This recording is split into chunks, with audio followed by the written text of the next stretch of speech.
And Happy New Year. It is December 29th, 2018, 6:54 p.m.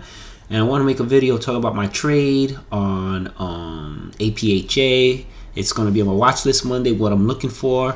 And it's a good stock to kind of use support and resistance because it really literally bounced off support and resistance pretty well on Friday. And then maybe I'll pick like three or five, six stocks, whatever, and then we'll just build a watch list and talk about how I map the lines and everything. So hope everybody's been doing well. Hope you've been profitable. For me this year, it's been an amazing year. Last year I struggled. I mean, the first half of the year I did really well, and then like mid year I just went on a losing streak and I lost an incredible amount of money. And then I took the rest of the year off and I came back strong this year and I really simplified my trading.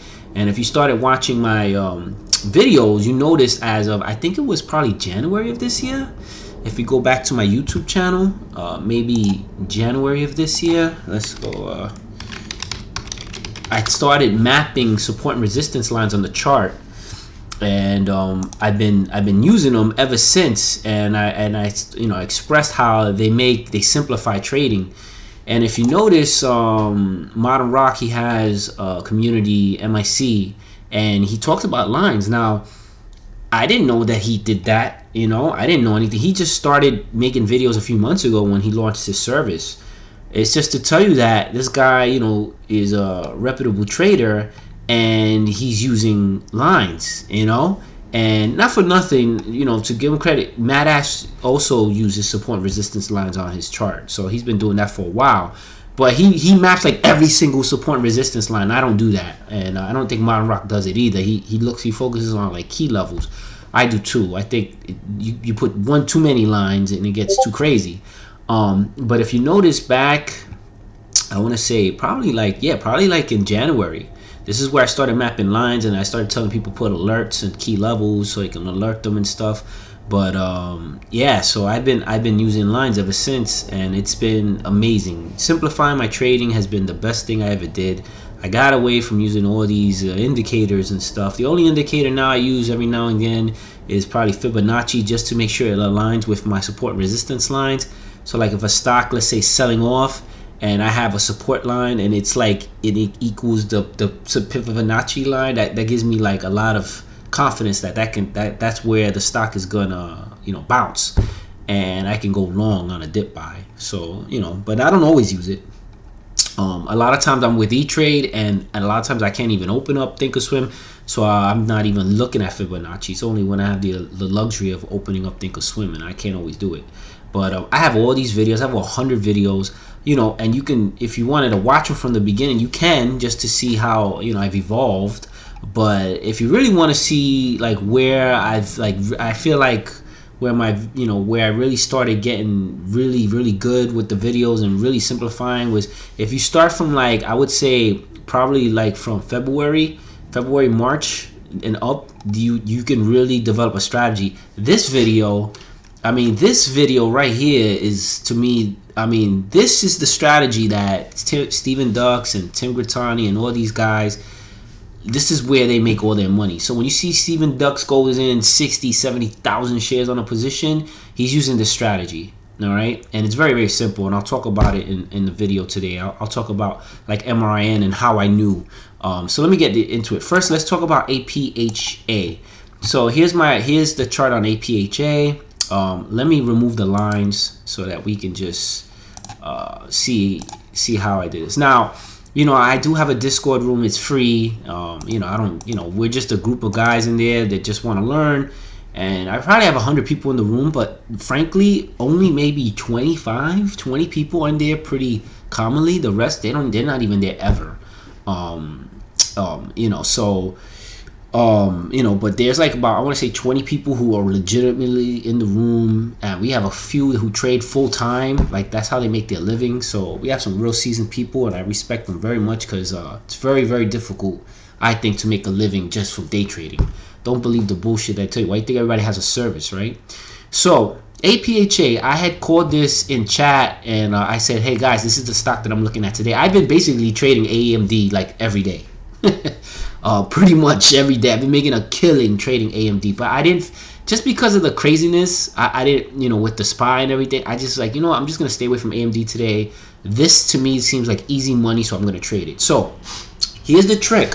What you do is, right, this was gapping, right, and it was starting to sell off, and I watched it and I saw this pre-market, and I'm up like at 5 a.m. every day. Like, so I already started seeing, you know, this, you know, kind of sell off. So what I do immediately, this is what you do. You go back maybe like a year or 90 days or whatever, and you look at, okay, where's the stock over the last year, right? So you're going to notice that it was peaking. So what I like to do is I like to say, okay, this is kind of where the top is, right? So I would map a line here. I would map a line here just so that you can see kind of where the overhead resistance is, right? And then I go back, and what I like to do is I like to go back. I like to use the 15-minute time frame to initially map my support and resistance. And look, guys, look where it bounced off of those previous daily resistance levels, right? So you can see how it's kind of reacted. Couldn't break that. Now it's pre-market, right? So you got to be a little weary. Okay, so I like to look at that. Now what I would do then, sometimes like I could be a little OCD. So what I would do then is I would probably edit this, or let's say I remove this, and I would literally map this here, right? And I would map this line here, because this is kind of where, and I would map this line here because this is where it topped out. So these are the 3 levels where kind of the direction changed. That's why I'm mapping this, right? And I'm seeing it still pre-market, so this is a level where it kind of bounced off of. So I would map this level here, and I would map this level right around here, right? Because this is sort of to see where the channels are, and then you could see that it kind of topped out here, and then it kind of like gapped down, right? So, and then you can see that right around here, right? Because this is kind of where you see it bottomed out before the market opened. So these are the price channels that I would map before the market opened, right? So let's go now. Let's go like a 2-day. Let's do, I'm sorry, 5-day. Let me do 5-day 2-minute time frame. Right. I like to look off the 2-minute originally. Now, just so you know, when I'm using my main grid, when I have the option, I'm looking at all these time frames. So I'm looking at the 2-minute, the 5-minute, the 15-minute, and the daily. This is sort of kind of how I'm looking at my chart when I'm on my regular grid. Sometimes I don't have this luxury, so sometimes I just have the luxury of one grid. With E-Trade, I can't, like, you can kind of put them side to side, but it's not kind of like the same feel. So just so you know, here, let me pull up the other chart. All right. So what I was telling people was that I was looking to potentially short either at the 650 or 670 level, because I thought what was going to happen was the market was going to open and that people were going to immediately cover, and then it was going to spike, and then you would short off the 650 level or the 670 level. And the reason being is, it's just simply because these are the areas of consolidation where there's overhead resistance. Yeah, I'll put 5. Let's put a 5-minute chart so maybe you can see it a little cleaner. So when I zoom in, right, these are the areas where, so what I was expecting for it was to spike up, and then you see these have all this overhead resistance. You see how this is a big area consolidation. So I thought it would test 650 and fail, and then kind of like fade back all the way to this at least 590 level, or maybe it tests the 670 level. All right, but I didn't think it was going to get any further than that, okay, because there's too many overhead bag holders. All right, so but it didn't even do that when the market opened right in this candle. Just so you see, let me put back the I saw on the level 2. So the level 2 on Thinkorswim sucks. Just so you know, the time and sales on level 2 is really bad to really kind of get a good feel of where the trend is changing, in my opinion. I like E-Trade. It has nice, like, you can kind of see it a lot better, the level 2. But so you know, and I was using E-Trade, and E-Trade had shares to short. This was hard to borrow with Thinkorswim. That's the one thing. Thinkorswim, horrible executions, and you can barely short anything. Everything's hard to borrow on Thinkorswim. And with Thinkorswim, in order to be able to get on the hard to borrow list, you need to put 100 grand in an account. I could put the 100 grand in the account, but for what? Because the executions suck. All right, so that's why I don't, you know, I'm not a big advocate for day trading with E-Trade. I mean, with Thinkorswim. E-Trade too, they suck too. the executions are better, and the short list is pretty good for the most part, but it constantly freezes. There's constantly problems with the charting. There's always issues with it. So I'm stuck with it because of my job. So now, anyway, I'm sorry.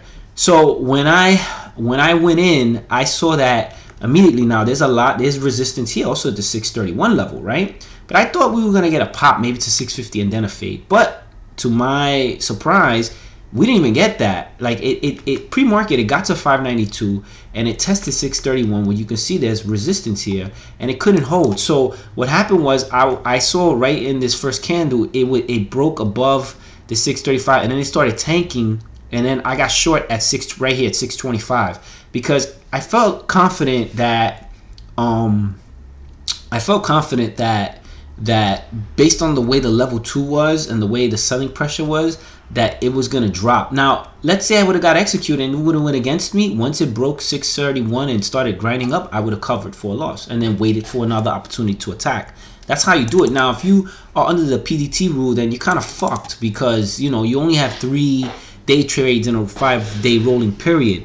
I'm over the PDT, so I don't have to worry about that. So you're at sort of a disadvantage in that respect. That's something you got to think about, you know. But so I went short and I saw it so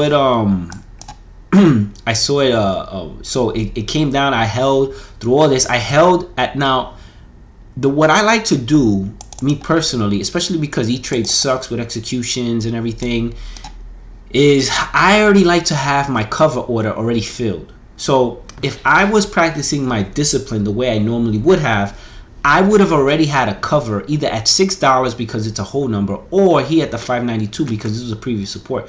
And if you notice, it got to 592. All right, and I held because I thought that maybe there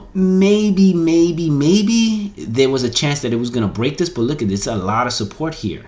It's a lot of support at 592, right? So I thought maybe it may fade because, you know, the market's tanking or whatever. It's a shitty stock and it's up on bullshit news.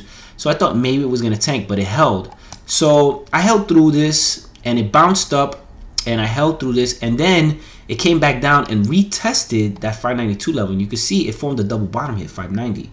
That is what freaked me out. So my partner in crime in the room, Milton, was like, you know, he thought that it was going to tank. But and this is why you got to trust your judgment, because I respect his opinion a lot.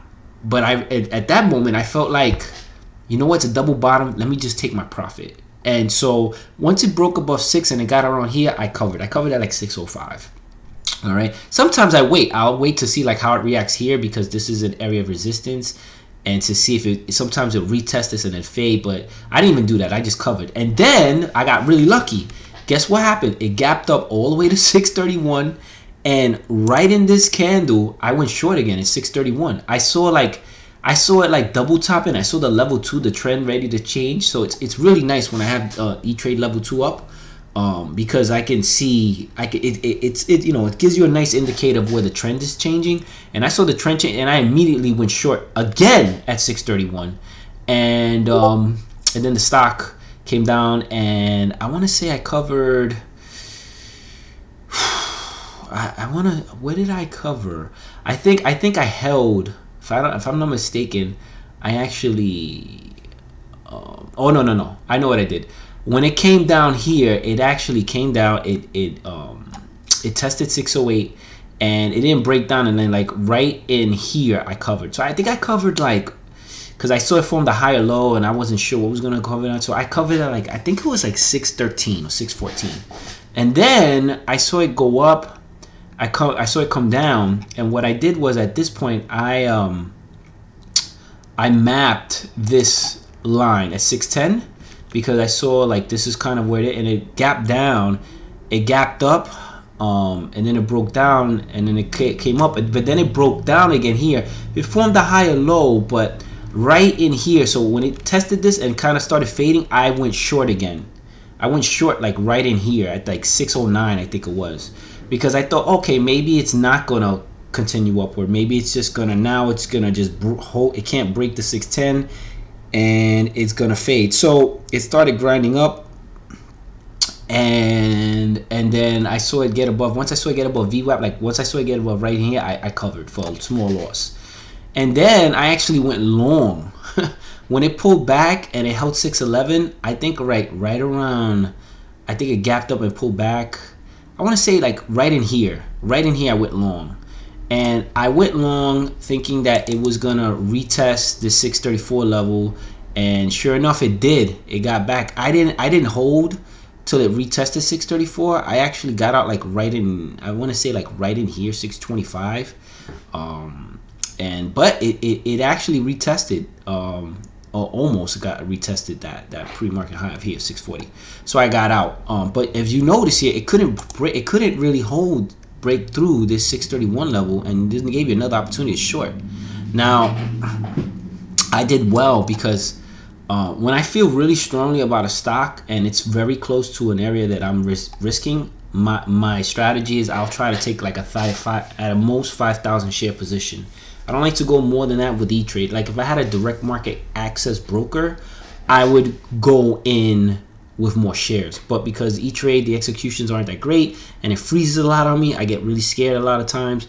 So I'm scared to go in more than 5,000 shares. Sometimes I'll go more aggressive, but I'm not that brave.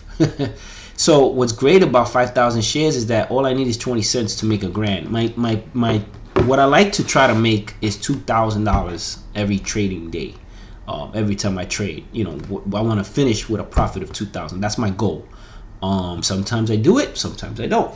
You know, October I've been pretty consistent. I've been making a lot more than that actually, but I've been doing pretty well.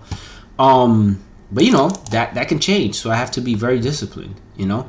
So that was my trade. Now, based on these lines, what I would think is this: what I'm thinking, right? It defended 610 pretty well, right? And you know, it couldn't break 630. So what I would be looking to see come Monday is I would be waiting to see if it's gonna spike, and if it spikes and retest 631, I would short risking it, you know. But you know that more than likely it's not gonna get back up to this, you know, $7 level. But if it broke above this 650 or 677, and 677 is probably where I would risk off of at the most. I would scale into that. But one of these levels, I would feel like it's going to test and then it's going to fade. It's going to break because you got all these overhead bag holders and a lot of consolidation here. And it's that simple, guys. That's how I make trades. Now, if it broke down and if it can't hold 592, this thing is heading at a minimum, in my opinion, to 560. All right, that's the next area of support. So if it really can't hold this 592 level, 590, because that's kind of where it tested 590, is where I would probably edit this and put 590, because 590 was where it bounced. All right, that's really the range. If it can't hold 590 come Monday, then you know this is heading to 560, and then it's pretty much heading back to $4. So just keep that in mind. Keep that in mind. So I hope that makes sense. And then you know you can map, because this is another area where it pivoted. So this is an area I would map too. That's all you do, guys. That's how you map the lines, so you know where you could play off of. All right. Then you look at the chart from a big picture point of view, and you make your trade. Let's look at a couple of stocks. Let's look at all right. So this would be on my watch list for Monday. APHA. Let's also look at what was the stock? Watt. So let me just create a watch list. Let's call it new watch list. Let's do 1231 18. We're gonna put APHA. We're gonna see how that reacts. Let's talk about Watt. Let's talk about how you should have traded that Watt. So I only made 10 cents on this like 2 days ago. I took a quick little scalp on it and I got out way too early. Stock wound up going to $9.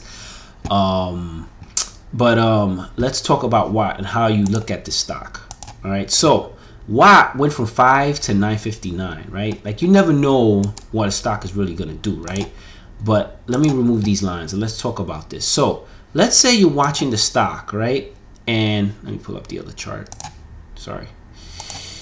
Okay, yeah, it's a lot easier of this. All right, so stock is spiking, right? You're like, oh shit, like where's it gonna go? Immediately while it's spiking, what I do is I'll go, let's say again, like 90 days, 30 minutes or 15 minutes or whatever. And then immediately what I'm doing is I'm mapping the overhead resistance. So if the stock was spiking, right here was where it spiked 2 days ago, right here immediately I'm mapping this because this is an area where it pivoted. You see? So this would matter to me. Oops.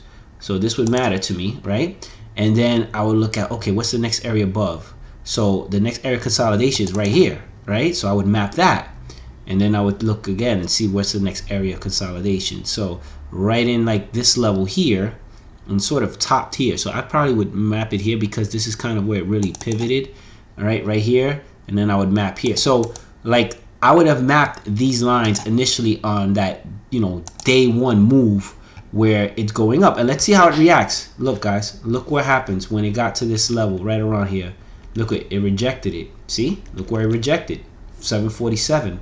Right? And I probably don't have the exact number, but it's right in that area. Why did it get rejected there? Because that was an area of overhead resistance. So you map those areas immediately, you know? And then what you want to do is, all right, if it breaks above it, then immediately you have to go back and you have to say, okay, what's the next area of overhead resistance? Right? So you would look back. So let's say it's at that 747 level, and you're going to look up and you're going to say, okay, what's the next level of resistance? Right here, there seems to be a lot of resistance, like right in this level here, right? This sort of 777 level.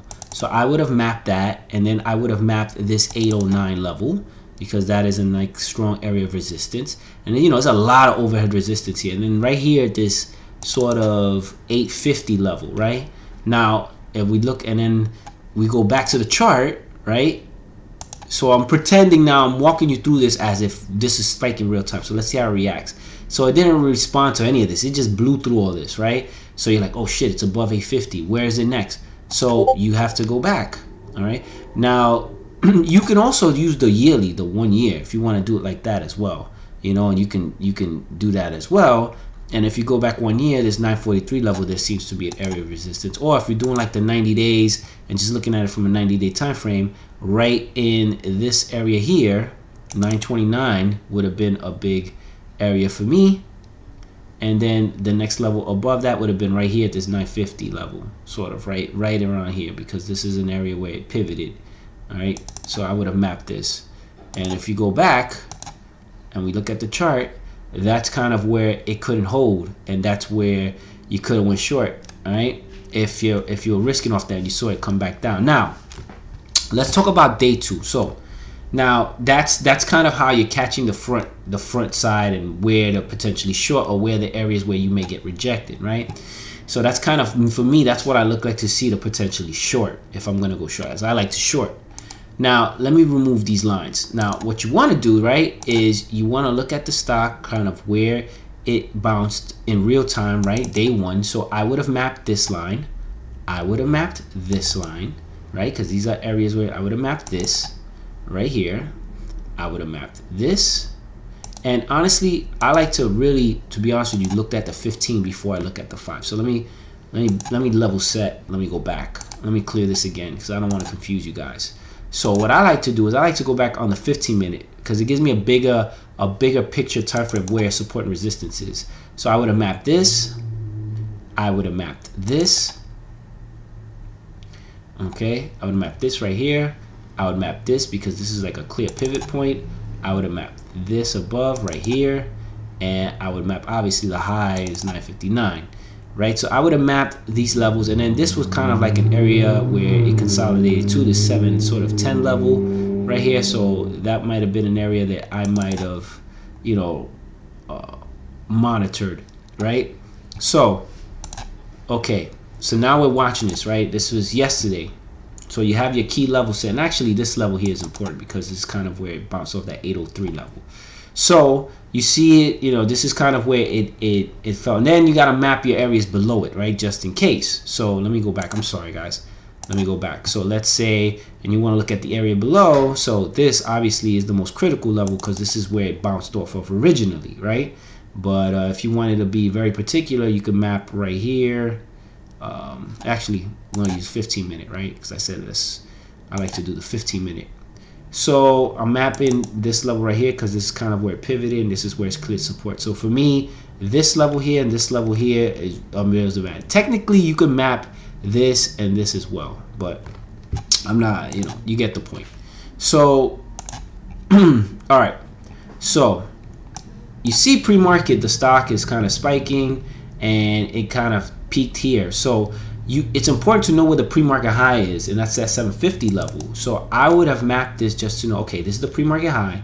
So I need to know if it's going to test this. But look what happens. It breaks down, it gets all the way to 659, and you're going to get a spike. So look what happens. Market opens.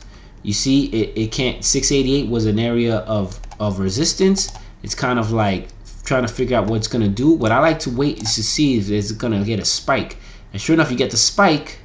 And look what happens. It couldn't hold the 725 level, which technically there is a lot of resistance here. I have 750 map, but if you notice right here, it bounced off this level here. To me, the bigger area is 750, but it couldn't hold. Once it broke down 710, what I like to do is this. So on the 3-minute candle, it's hard to see. It's harder to see, but let me pull up the 2-minute candle, just 2-minute time frame. What I like to do is when a stock breaks down, a lot of times I don't like to short when it breaks down.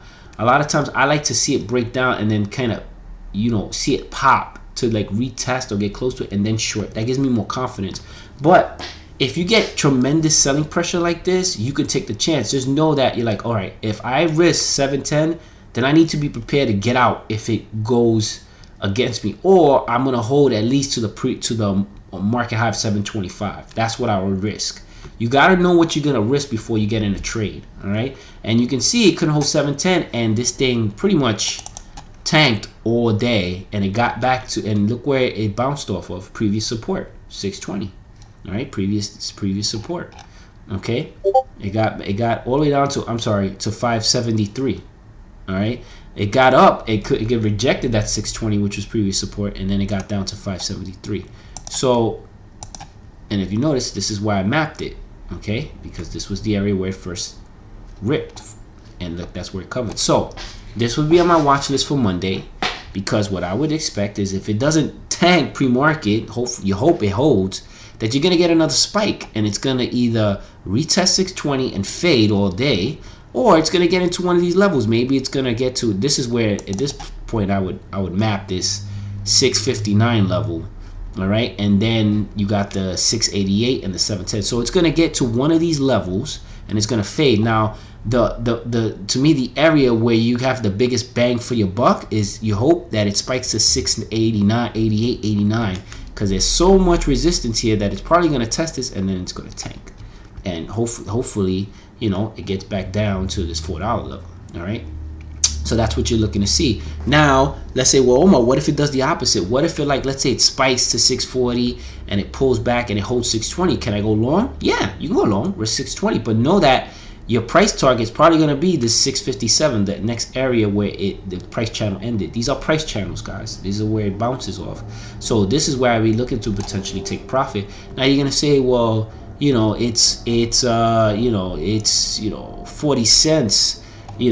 40 cents could be a little or a lot. I mean, if you're trading 100 shares, then it's not a lot. But I mean, to be profitable, you gotta trade a few hundred shares. You gotta be at least 500 shares. That's where you want to start being. But you size up. So you gotta know your risk, and you gotta know where you're gonna stop out, and you have to be very disciplined. Okay. So you gotta know where your risk is. You gotta know where you're entering. You gotta know where your potential exit is. You have to be comfortable with all that.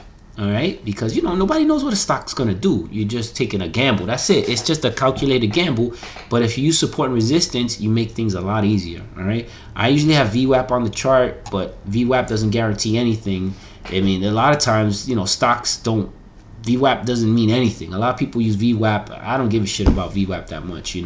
It's there as a guide, but support and resistance is what really drives me now more than anything else. You see, I don't use moving averages. All right, I barely ever have them. You could add them. 50 to 200, I think, are the ones that I would use the most, and the 300 actually. A lot of people sleep on it, but I think the 300 is good too. But I took all that off just to keep my things simple. All right. So Watt will be on the watch list for Monday. Now you're gonna say, well, Omar, what about having shares? That's the thing that none of the rooms tell you. Most of these guys, you gotta be able to locate shares, and it's not easy to locate shares, and a lot of times you gotta pay for them up front because they're hard to borrow. So, that's one thing you gotta think about. So it's hard. It's hard to find shares. They're not always available. A lot of stocks, like for example, let's talk about MRIN. I'm gonna pull that in. This is a perfect short first day after red day, stock that I love to talk about. This is a perfect example. This is a stock that I make. These are the type of stocks that I make a lot of money in when the shares are available. But I'm using E-Trade, which sucks. Trade Zero finally opened in America, but they're not using Vision, the brokerage where the offshore Trade Zero uses. So I don't know how the locates are gonna be, but I may potentially open an account with Trade Zero. We'll see, America. I don't know. It all depends if I can access it at work. That's what hamstrings me. And people keep asking me, why do you still work if you do well in the market? And I know that when anybody's asked me, that's usually a kid, because no offense to them, but mostly kids who live with their parents and they don't have those kind of worries. They don't understand, because it's very expensive to trade the market. It's no guarantee and anything. And why can't I have two incomes? I got one from work and one from trading. So if God forbid, if I lost my job, then I'm not gonna get another one. I would become a full-time trader. But if I can do both, why not? I don't have the stress of relying on the market, to make my living, which is not easy. That's why I respect anybody who decides to trade full-time, because it's not easy. All right, so let's talk about MRIN. Now, when a stock goes from $5 all the way up to 12, okay, you're gonna get a parabolic move. When you get a wash like this, all right, and you look at the daily, let's pull up 1 year. When you get a wash like this, all right, when you get a big red day, this is the perfect short first red day, shorter to the first day after red day strategy that I talk about. I mean, that's when you know that it doesn't guarantee, that always gonna happen, all right, but what generally happens is you form a heavy level of resistance to short into. And let me give you and just to show you, I have a video all about this right here. This is sad that I only have this many views on this video. It's crazy. But let me sorry guys. Let me talk about this. So you had this huge mover, right? It got to a high of, oops, let me pull up the other chart. Sorry about this. You had this big run, right? Let me pull up the 5-day, 15-minute. First day one, forget about it. Leave it alone if you're shorter. Just day one, you can short, but just be careful. Why go against the trend, right? Wait till it has that big red day. So you see day two, it squeezed all these shorts that were risking off 1055. You can see that, in that, let me just pull a 5 minutes so you can see. What happens is, people had that 1055, and here, I'll remove all the lines just so you can see how you would map this, right? So here's day two, everybody's risking off this 1055, it breaks above it, it kind of breaks below it, and then it squeezes all of them to 12, right? And then at 12, it has now what you would do is, if the stock is spiking, you're looking for a potential short, then you want to immediately look at, so on the 1 year time frame, this thing has never reached 12 bucks. So you have to go back further. So let's say I go back 10 years, and and you see the stock is spiking. It's at like heading towards the $12. So I would look at 1309, and then I would look in it right here, this 1202. Now the thing you need to know about this is, right, so I mapped here, it's like sort of like this, and it's actually 1225, to be honest with you, not 1202. It's 1225. But look at the volume. It's no volume, so it's like a clean chart. It's like it almost doesn't even matter, But in theory, if you were going to take a chance, and this would be risky, you would risk off this level here, or at least look to see how it reacted to this level here. if you were gonna short it. But I would say, you know, you never know what's gonna happen, so I would say be very careful if you were going to short it. But all right, so now okay, and the real short, if you were gonna short it, was you would say, okay, this was the highest point here before it broke out to 12. Here's the $12 move. This is the backside. Now what I would be doing is I would wait to see it break down this channel, pop, and you see how it doesn't get back to 1150, and then right into this pop I would have went short, because you got a little pop and it couldn't hold. So here, and then you see it gapped up and it couldn't reach it again, and then, you know, that's to me the safer play. You wait for it to kind of, you know, pull back and then wait for a pop and then short it too. But that's neither here or there. The thing that I like to do, where I'm back, and this is the trick that Steven Dux does and Tim Grittani does and all these guys, is they wait for the backside. They wait for that big red day, and then what they do is very simple. So right, so now you expect, okay, there's probably an overhead resistance wall for you to short into, right? So what you do is you map your support and resistance, right? So if I'm mapping my levels, and here it's very hard to kind of get a sense of where that is because of how this thing was just a lot of grinding action. But I'm looking, and let's see, right here, this is kind of where it pivoted, and then it kind of took off here, right? And then this is kind of a level where it bounced, and then right around here it kind of bounced, like right here as well, right? So right here at this 891 level and this 836 level, and then, you know, I would map this as here as well, because this was a level where 716, where it kind of like you know, had some support when, and even this $6-7 level, to be honest with you, this is kind of where it started, so you can kind of map this as well. All right, so this is kind of where it added right here. Where is this? 835, 836, 836, 836. That's fine. And I would have mapped this level here too, because this was a level here on day 2 where it kind of bounced. All right, so now let me go. So let's say day 2 happens, right? So you waiting for the spike. Look what happens. The spike, it's pre-market. It spikes all the way up to this 8,917 level, right? But you don't want to touch your pre-market because you don't know what the stock's gonna do. Pulls back, holds this 836. The mark and the stock opens, and then look what happens. It spikes right into this 890 level. Okay, look what happens. It spikes to this 894 level. Can't hold it, and then it fades all day, because what it did was it formed a very strong level of resistance here. All right, see, this is the level where, and it bounced off of this level, and it can't hold it because there's too much volume. So think of this as a brick wall, and it doesn't have the volume to break the wall. All right, like think of a man trying to push the wall. Just too many people on the other side of that wall pushing against you. You can't do it unless you have more people with you, and you don't have enough. So what happens is you get the spike, and then you short, risking off that level. And this is where the Steven Duxes, you know, they go in like crazy size, because what they see is that they track the trades, and they know that the odds are in their favor, that when they short a stock like this, that the percentage that it's gonna fade is so high that they have a lot of confidence to go in with as many shares as they can get on the stock, because they know the probability that it's gonna fade is there. And that's what happens, and then the stock fades.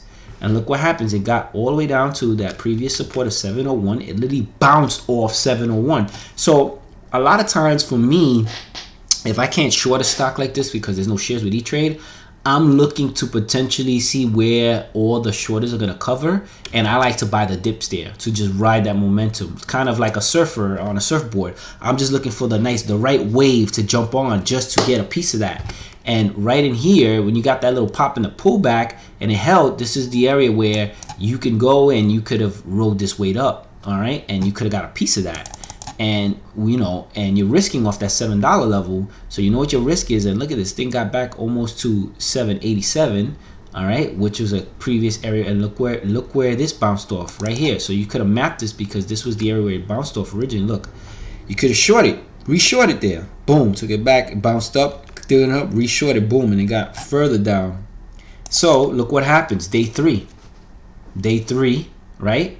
Market spikes where 785. Now I can't even break this level, and then you could have took it, reshorted it all the way back down, and look, it got a little further, got to 608, and then look what happens. Market opens yesterday, boom, it can't break this. And it got to what, $7, like a little 705 level. Actually, to what was the high? It touched 714, right? I had that 716 map. Look, it was right here, because this was the area of the period, 716, 717, and you could have took it short, risking off that, because the momentum's gone. Remember, all these penny stocks, they all going to zero. They all shit, dog shit, and that's why you have Stephen Dux's and Tim Gertani's. This is why they're not trading Apple and they're not trading Facebook. And not to say they're not easy, you can't trade those and make great livings, is that you have an edge in the penny stocks. And when you catch the backside, you can trade these over and over and over and over again. Now, I bet you, even though the value's fading each day, and maybe nobody touches this, but I wouldn't be surprised if come Monday, this thing tests 640 at some point, and then gets rejected, and then just fades even further, all the way down to, I don't know, let's pull a 10-day chart. I wouldn't be surprised if this thing gets down to 541, and then potentially back to, 495. It's heading back to $2, guys. That's what you should know. All right, but if it holds this and it consolidates in a few days, you're gonna get a spike and then a fade. All right, that's how it works. All right, so we'll put it on, and then I'll just do one more stock, because MRIN. Yeah, I had it right. And I'll just use VTVT because that was another one. VTVT, I made a shit ton shorting this and I remember 420 was the key level resistance where I kept shorting this. I think I shorted this the same day Stephen Dux did. We shorted the same stock and we made it at the risk in the same level. I made a lot of money that day. All right, so VTVT. So let's pull this up. This is the last stock, because I know I've been rambling forever, and I hope I'm not boring you. Leave me comments too. Let me know if it's boring, if you don't find this ways that I can make it more entertaining. I don't know, just to keep you engaged.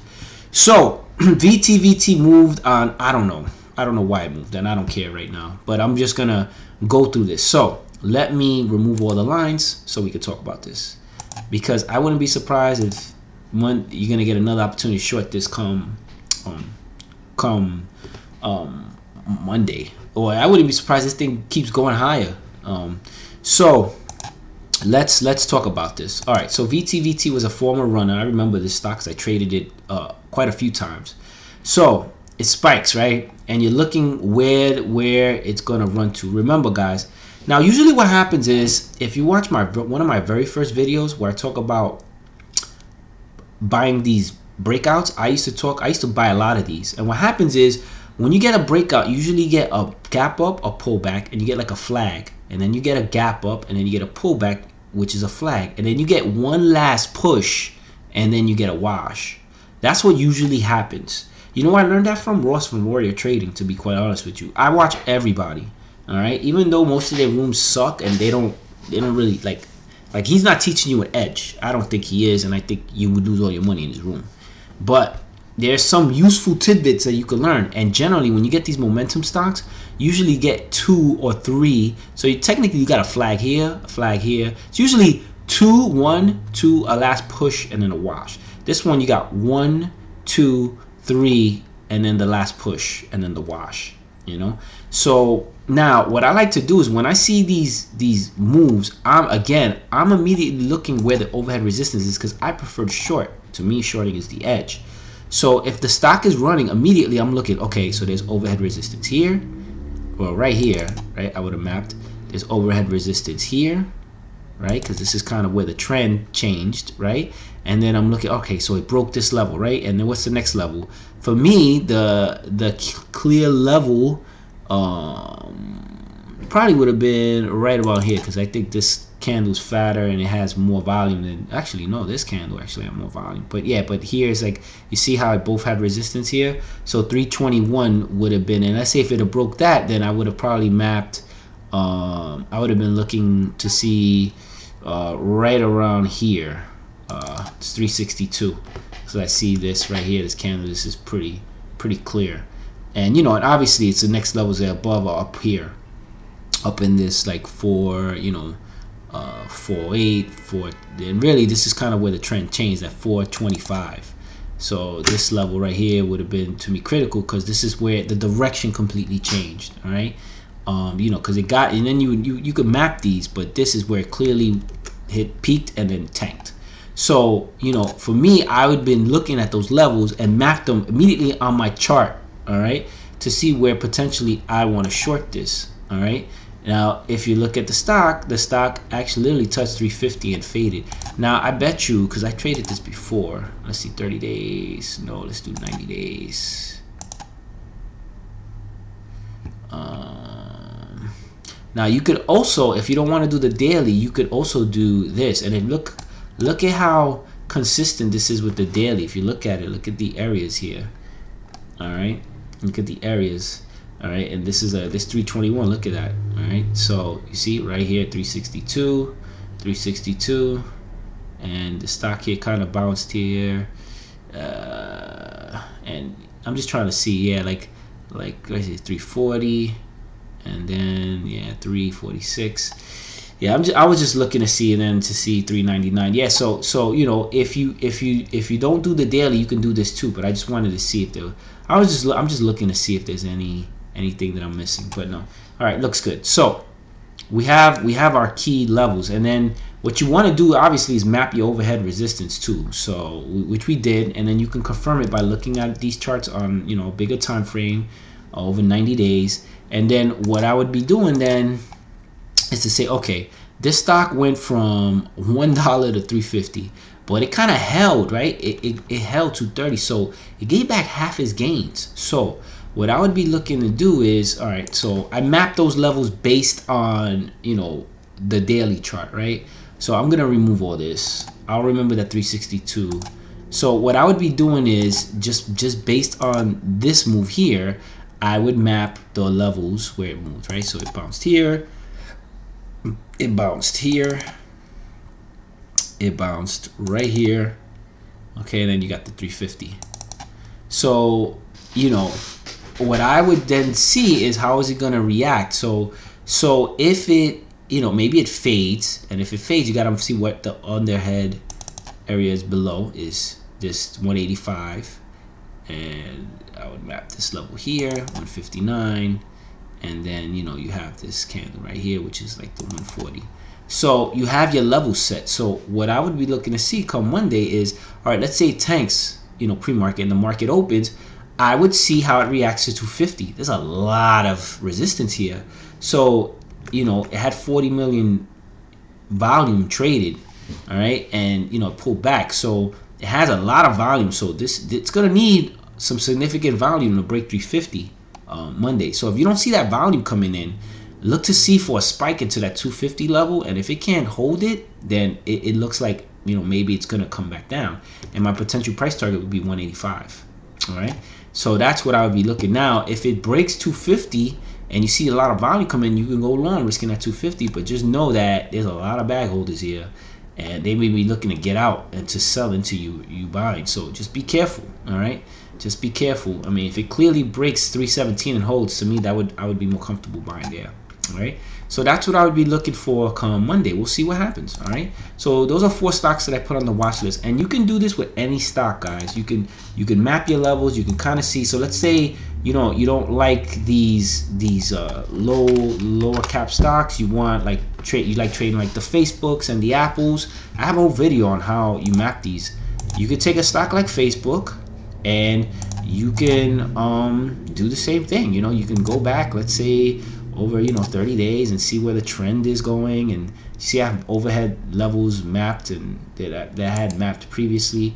But, you know, you can just do the same thing, and you can just map your levels to kind of see how the stock is going to go. All right, you just look at those key pivot points. So you start where the stock is currently, and then just kind of work from there. So this is like a key pivot point right here, and then this is obviously the high, so you want to map that. And then this is an area above where there's you know, pivot. Now this 137.20 would be a very critical area for me to look to potentially go short, because there's so much resistance here. All right, so, you know, and you can do the same thing with these higher price stocks. They all move off support and resistance, just like lower price stocks.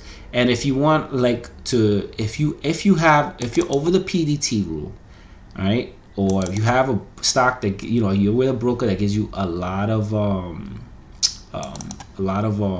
damn, what's the word that I'm trying to think?